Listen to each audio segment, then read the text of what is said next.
Ya, halo guys. Assalamualaikum. Welcome back to Invest Saham. Pada video ini kita akan update money flow untuk saham Big Banks dan menganalisa saham lainnya. Sebelum lanjut, disclaimer on. Ini bukan ajakan jual beli saham, so langsung saja kita ke pembahasan. Jadi IHSG ditutup melemah ya guys ya. Untuk penutupan Jumat kemarin 2,8% di 6.969 dan asing untuk market reguler itu memang net sell 485 miliar. Tapi untuk market tuna dan negosiasi ternyata ada net buy 11,9 triliun dari asing sehingga untuk all marketnya juga net buy 11,4 triliun. Ya, jadi untuk sepekan ini ternyata IHSG naiknya tipis saja, hanya 0,18% ya, karena dibalas dengan penutupan Jumat kemarin, penurunan 2% tadi. Dan untuk asing ternyata mulai melakukan net buy. So, kita cek untuk 1 minggu perdagangan terakhir sih memang IHSG kita kan sempat anjlok ya guys ya. Dan kemarin juga sebenarnya sempat naik ke 7.100-an. Ya, hampir menyentuh ke 7.200 dan itu cukup oke.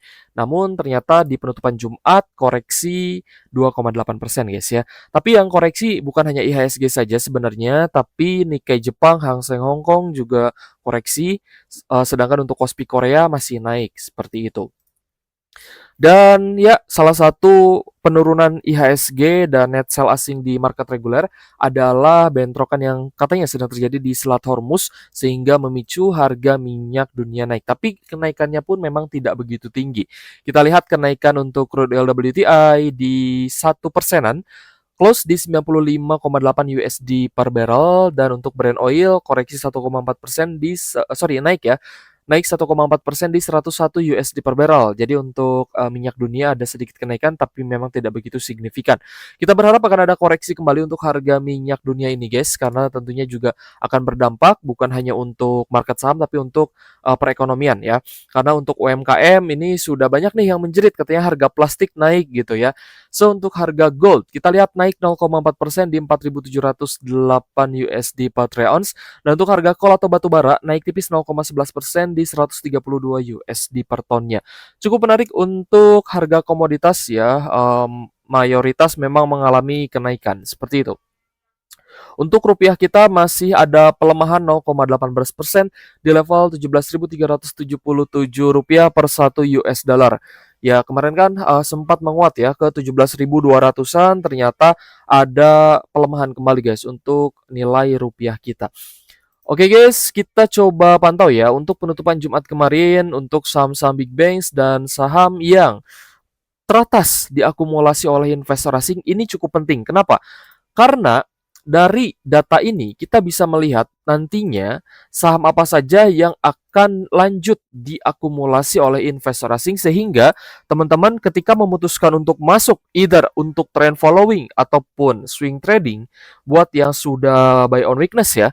Nah, maka kita bisa lebih kuat lagi convictionnya, either itu mungkin keputusan untuk hold ya, menunggu sahamnya naik lebih tinggi lagi, atau keputusan kita untuk ambil profit ketika ternyata sudah tidak sesuai dengan trading plan kita. Seperti itu guys ya.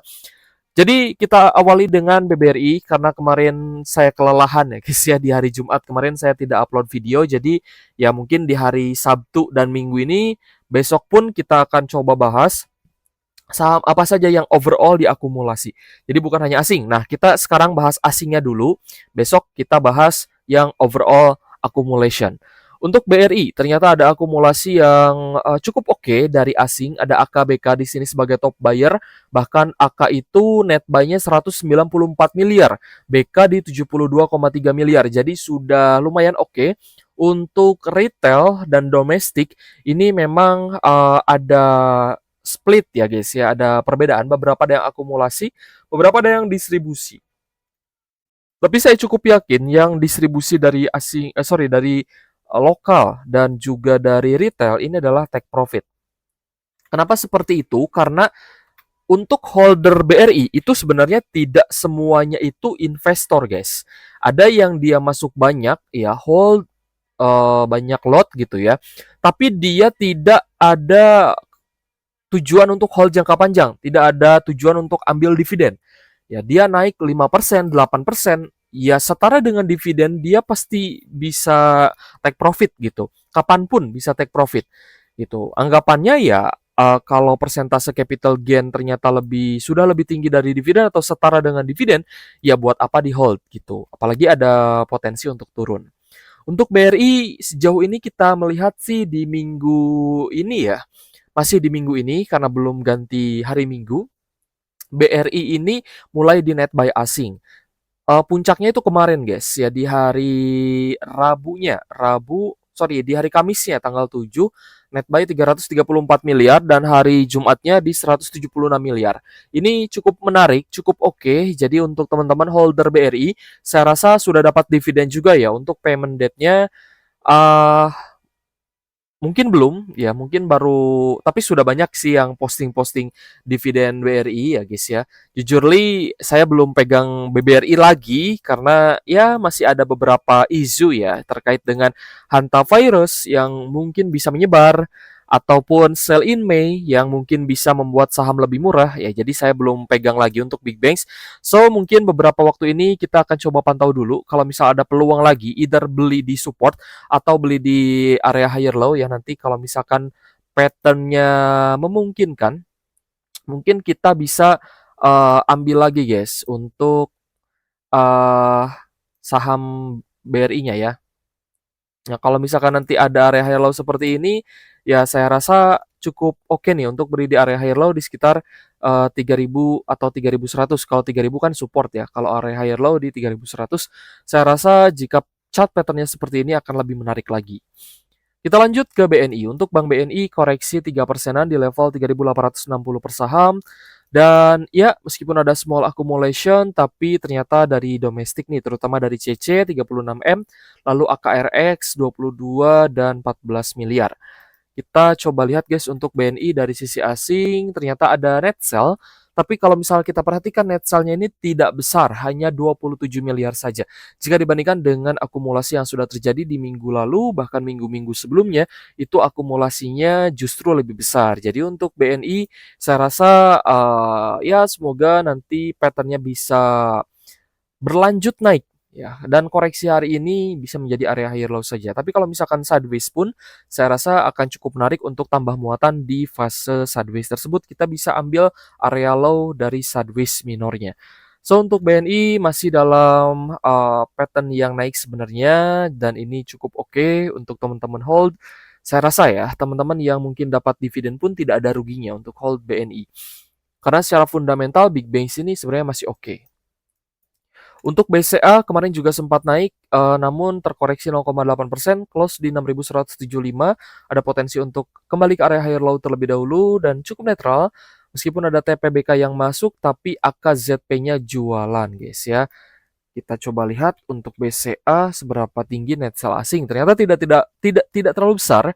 Net sell-nya hanya 34 miliar saja. Dan ya, net sell asingnya menipis, ini pertanda bagus sebenarnya untuk BCA, tapi untuk konfirmasi lebih lanjutnya mungkin teman-teman bisa tunggu net buy atau akumulasi asingnya terlebih dahulu untuk masuk di BCA.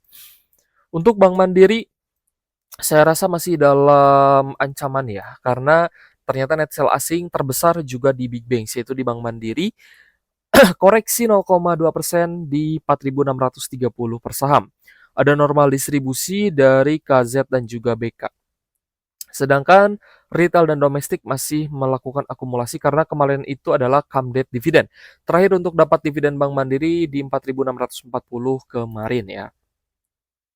So, saya rasa tidak ada salahnya juga untuk teman-teman koleksi dan ya tentunya karena dividennya pun masih konsisten. Kita lihat asing masih jual bersih sebesar 436 miliar alias net sell dengan koreksi 0,2%. Sejauh ini untuk minggu ini pun net sell asing di Bank Mandiri saya rasa masih cukup besar sehingga untuk pantauan kita terhadap Bank Mandiri ini masih ada potensi untuk buyback ke harga supportnya. Untuk untuk comeback ke level support.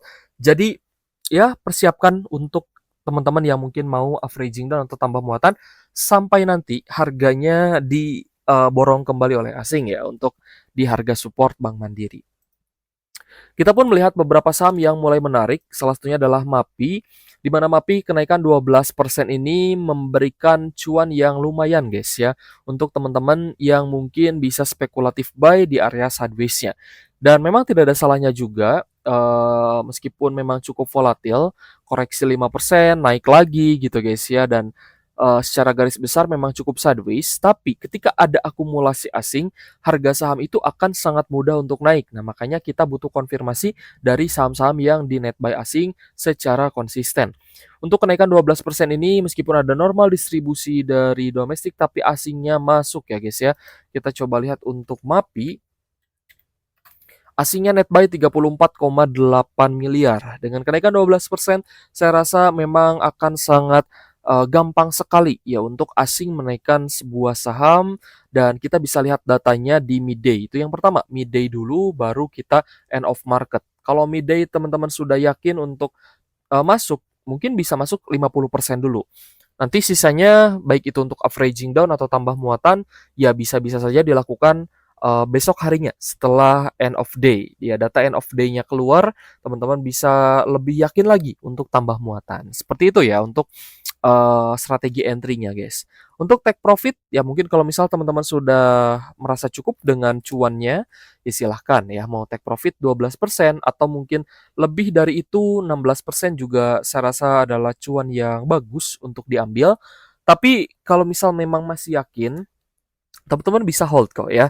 Teman-teman bisa hold meskipun ada potensi untuk normal correction seperti itu. Jadi memang keputusan investasi itu ya di tangan masing-masing. Kita di sini lebih fokus ke mencari peluang untuk entry buy-nya. Nanti untuk take profit, hold itu kan juga berdasarkan keputusan masing-masing, dan memang dari awal pun ya disclaimer on ya. Keputusan investasi itu harus berdasarkan alasan kuat dari pribadi masing-masing juga. Selain MAPI, ada MAPA juga yang cukup menarik ya, di mana teman-teman lihat setelah koreksi yang terjadi secara garis besar untuk MAPA sendiri secara pergerakan cukup volatil dan bisa dimanfaatkan untuk swing. Kenaikan 5,6% di hari Jumat kemarin, close di 660 per saham, retest di MA 150-nya.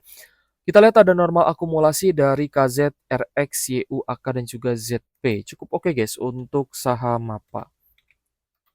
Ternyata asingnya pun masuk ya di MAPA, angkanya juga mirip-mirip dengan MAPI tadi, 32 miliar untuk net buy asingnya. So ini juga cukup oke guys untuk teman-teman pantau untuk saham MAPA. Saya kira bisa menjadi salah satu alternatif juga. Kita lanjut ke BDMN atau Bank Danamon yang naik 11% di 4.510 per saham. Kita lihat juga cukup volatil, namun masih disenangi oleh asing untuk diakumulasi. Kita cek akumulasinya dari YU, CCAK, dan juga BK. Ya, cukup oke lah untuk teman-teman yang swing di saham-saham perbankan. Kemarin kita bahas juga bank digital yang mungkin sedang ada normal correction. Nanti kita coba pantau satu persatu. Bank Danamon ternyata di net buy asing 25 miliar, dan teman-teman lihat angkanya ini jauh lebih besar. Dan ketika di net buy jumbo, ya harganya akan cenderung naik seperti itu. Kita coba pantau untuk bank digitalnya, guys. Arto, ya normal correction, balik lagi ke zona support. Saya kira ini akan menjadi menarik ya, karena net sell asingnya tidak begitu besar, 680 jutaan saja. Kita cek lainnya, BBYB. Yang sempat kita bahas juga, ya ada normal correction, balik lagi. Sudah cuan 7%, turun lagi 5,5% dengan net sell asing ya. Big distribution dari asing. Jadi ya masih kembali lah, mungkin masih akan sideways di zona support.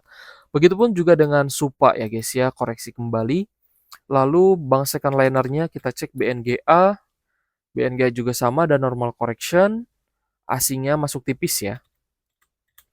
Untuk BBTN juga balik lagi ya, dia normal correction lagi.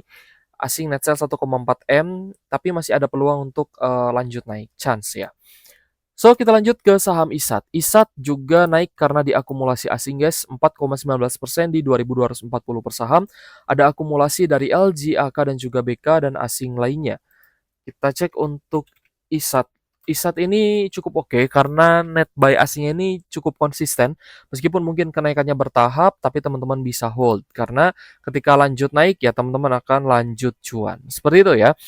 Langsung saja kita rekap guys, saham yang hari ini Jumat ya, penutupan Jumat itu paling banyak diakumulasi oleh investor asing. Ada BBRI, lalu ada MDKA. MDKA ini meskipun dia koreksi 13%, tapi asingnya masuk banyak, jadi bisa dipantau. Lalu ada Telkom juga naik 1% dan masih menjadi saham yang diakumulasi asing, bahkan ini terbesar ketiga di atas 100 miliar. Lalu ada Astra Internasional, MAPI, MAPA, Mora, BRPT, BP, Bank Danamon, lalu ada BNBR, TAPG, Medco, ESA, Demas, Mina, lalu ada INKP, AMRT, dan juga PEK. Sedangkan untuk saham-saham yang paling banyak di net sell asing, ada Bank Mandiri, Bumi, Tins, Brand, Adro, DSSA, Aman Mineral, BRMS, Kalbe Farma, BBCA, Goto, Emas, HRTA, BBNI, Dewa, Cuan, UNTR, Arci, dan Kota. Oke guys, terima kasih sudah menonton dan semoga bermanfaat untuk teman-teman ya. Thank you for watching. See you on the next video. Wassalamualaikum warahmatullahi wabarakatuh.